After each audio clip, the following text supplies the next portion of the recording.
is well with you all today.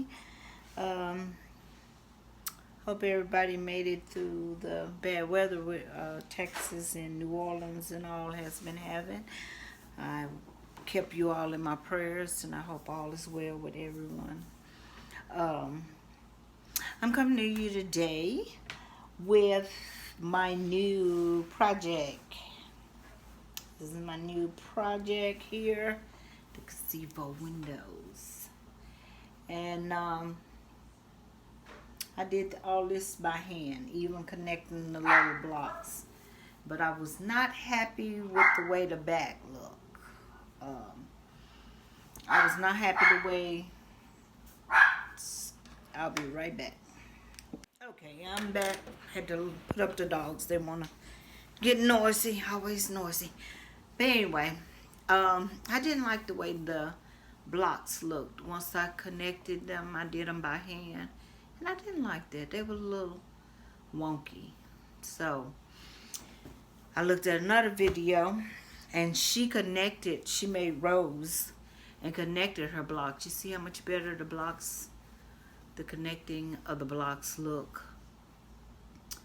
That's much better. I like that better. Which, you're going to be able to see some print.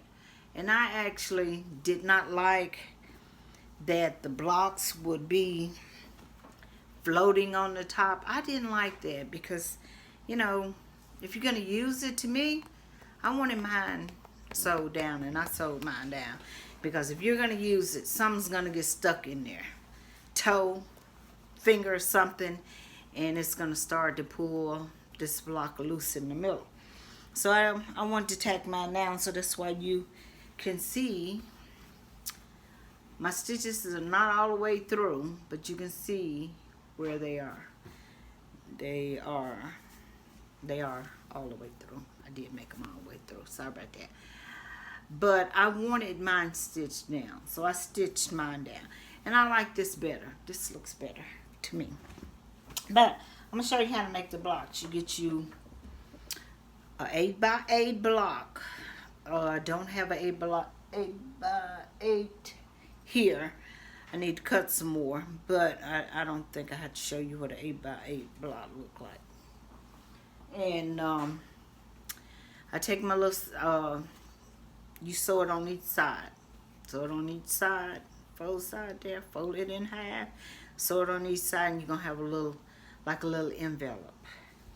Once you do that, you gather the stitches together and nest them in the middle. That's your little stitches. Let's see if you can see that.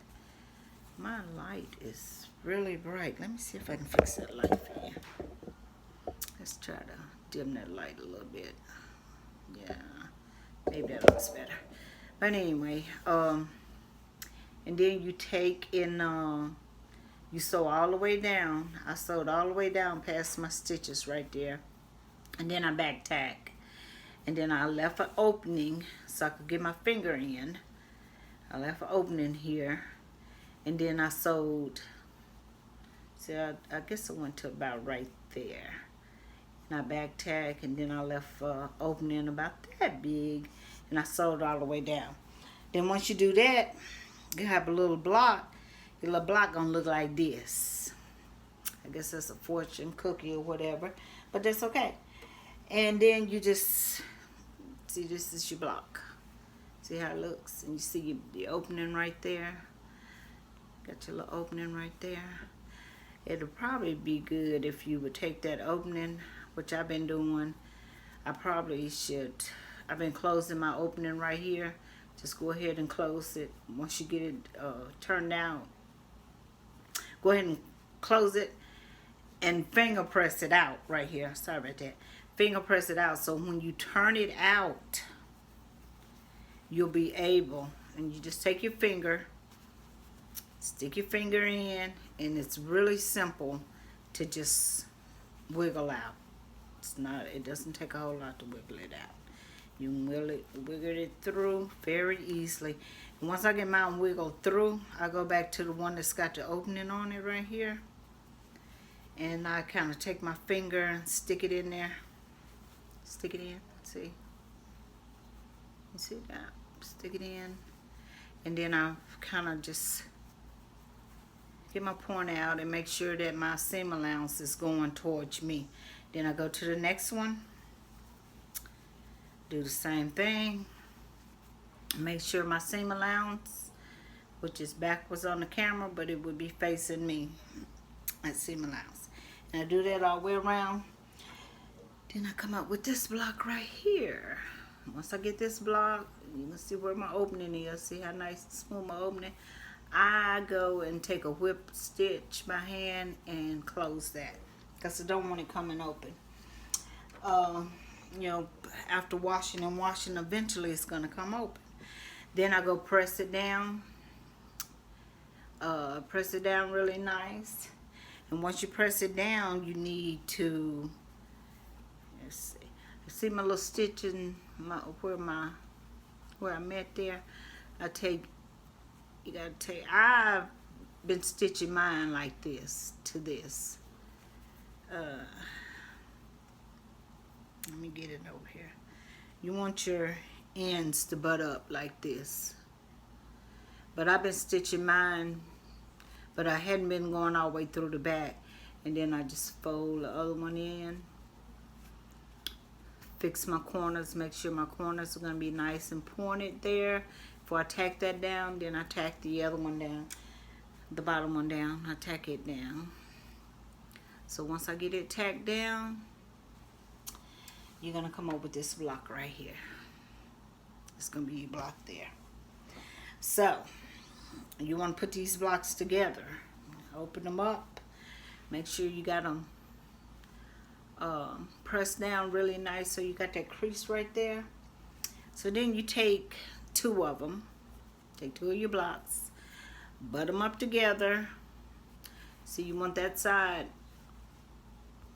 out on both sides.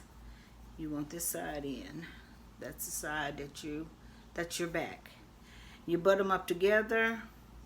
See, I'm butting them up together. It's two blocks.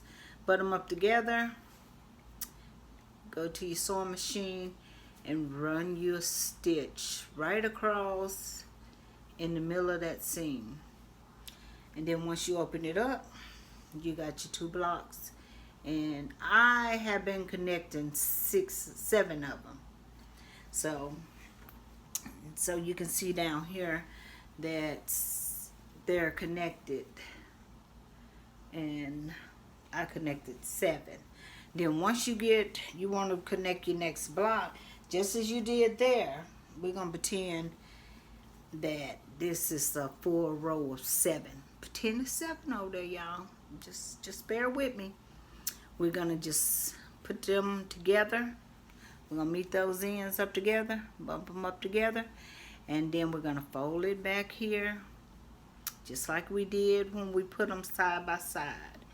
And we're going to butt them up, and that's going to come out to be your next row. Pretend it's 7 there, y'all. That's going to be your next row, okay? I will show you that later on. Just give you a little bit. Most of you that's been sewing a long time can kind of follow me there, even though I was kind of made it a little difficult for you, I guess, the way I did it. But I will show you. I will make a row of 7. And you see I'm doing, you got to hand stitch these little blocks in. You don't have to. You can sew them in, machine sew them in, but I wanted to hand stitch them in. This project here is going to take me a long time, so you only see this as it get bigger. I'm not going to do a lot of series on this, but when I do connect my next blocks to these, my next row, I will show you. You see my points are sticking up. They're getting ready to be butted up to the next row. They're ready to be butted up to the next row. And then I can go in here and start doing these right here. But I'm not doing these until I put another row on. Okay? So, that's what I wanted to let you guys know that I had going on.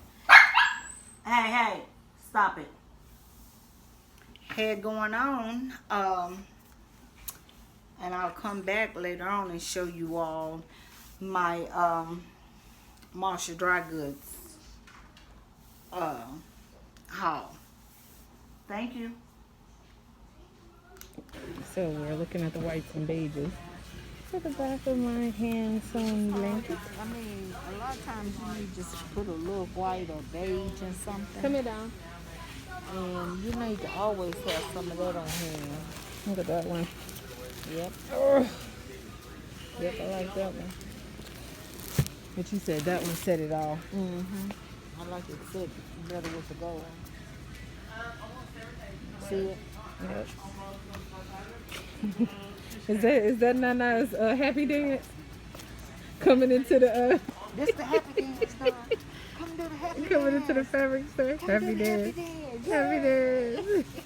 Okay, so here we are.